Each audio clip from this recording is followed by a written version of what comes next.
Olá pessoal, tudo bem? Eu sou a Luísa e hoje a gente vai falar sobre Heráclito e Parmenides. Oi pessoal, tudo bem com vocês? Eu sou a Keila Suzane e hoje eu vou falar um pouquinho para vocês sobre o Heráclito, beleza? Heráclito foi um filósofo pré-socrático de 540 a 470 a.C. Ele era da Ásia Menor e escreveu com muita complexidade sobre as ciências, a tecnologia e até mesmo as relações humanas. Ele foi considerado precursor da dialética e um dos fundadores da metafísica. Heráclito nasceu em Éfeso, a antiga colônia grega, na Ásia Menor, que hoje em dia é a atual Turquia. Ele abriu mão dos seus direitos e benefícios do seu irmão. Ele dedicou-se a estudo e reflexões em busca da explicação natural do universo. Heráclito tentava encontrar Pisces, que é o princípio gerador e regulador de todas as coisas na natureza e sem recorrer a divindades. As pessoas, na verdade, toda a vida de Heráclito se baseou nisso e na sua teoria, que os meus amigos vão explicar melhor. Ninguém se banha duas vezes no mesmo rio, porque tanto a água quanto o homem muda insensatamente. Essa foi uma frase de Heráclito baseada em todos os seus conterrâneos. Bom, agora eu vou falar para vocês um pouquinho sobre a morte e falecimento de Heráclito. Nos últimos anos da vida dele, ele passou a viver isolado nas montanhas e por causa disso ele comendo apenas ervas e raízes. Por causa disso ele adoeceu e ele foi atacado por uma hidropisia. Bom, ele foi obrigado a voltar para a cidade para receber tratamentos médicos, mas os médicos o ridicularizavam, ele ridicularizava os médicos, era uma coisa que ninguém entendia ninguém. Então ele expulsou todos os médicos e decidiu receber a ajuda de um curandeiro. Esse curandeiro falou que para ele se emergir no estrume, né? Por causa do calor que iria evaporar toda a água em excesso que havia no corpo dele. Então o Heráclito fez isso.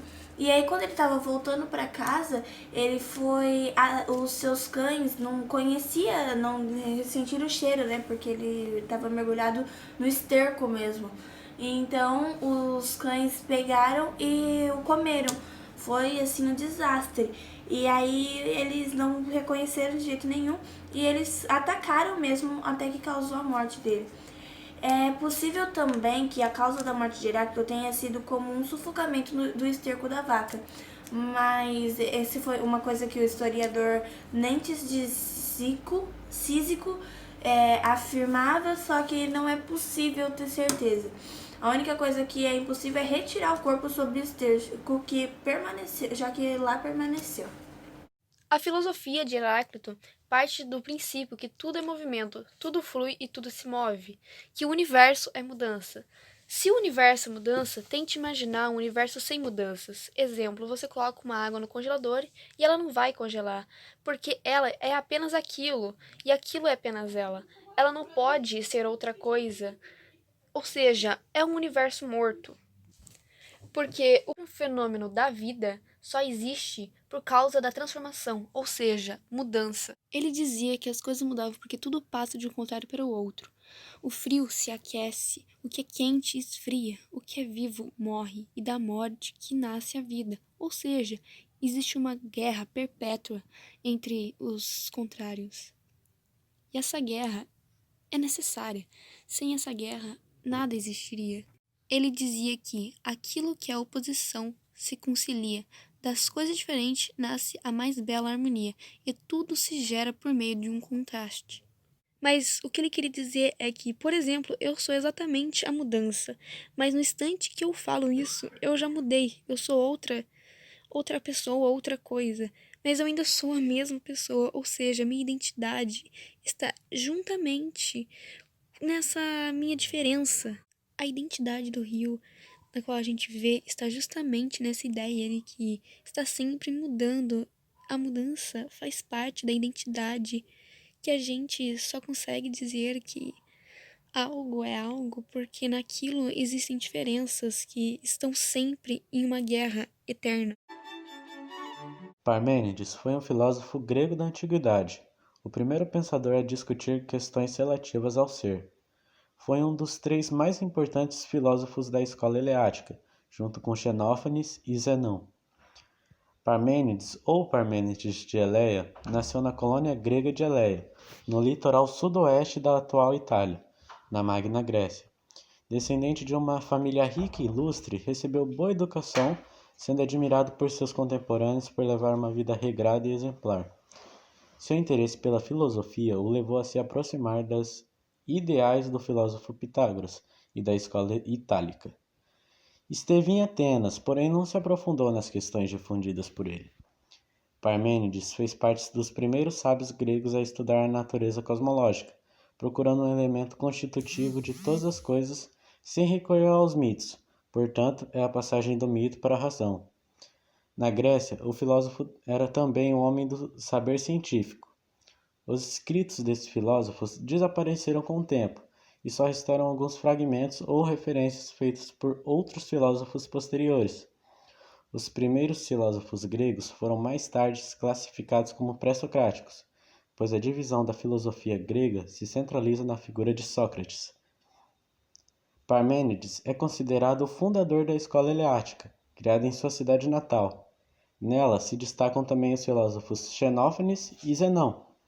Baseado nas teorias de Xenófanes, partiu para desenvolver seus próprios pensamentos. O ser de sua teoria é equivalente à concepção de Deus de Xenófanes. Seus estudos foram baseados na ontologia, na razão e na lógica. Seu pensamento influenciou a filosofia de seus discípulos, entre eles Melisso de Samos e Platão, como também a filosofia moderna e contemporânea. Eu vou falar sobre Parmênides de Eleia. Esse filósofo ele foi muito importante na sua época, por ele estar entre a transição da filosofia pré-socrática e a filosofia do período antropológico.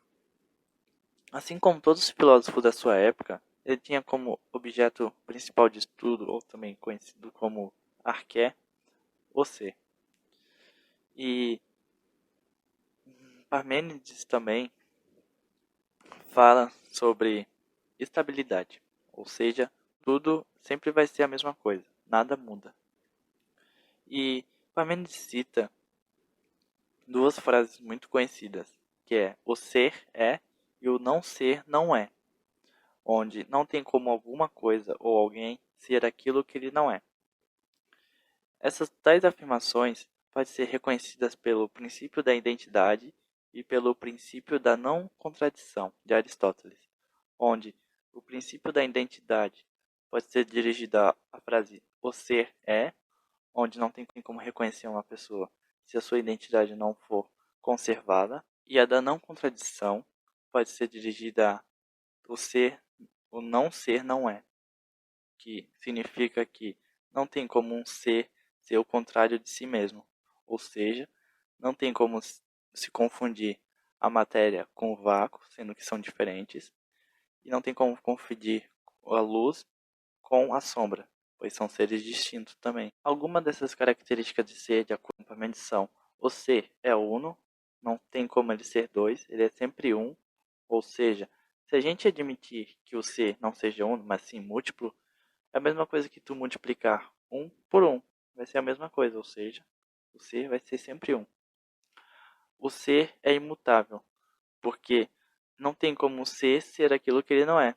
Por exemplo, não tem como eu falar que água é vinho, sendo que são coisas distintas. Não tem como água virar vinho.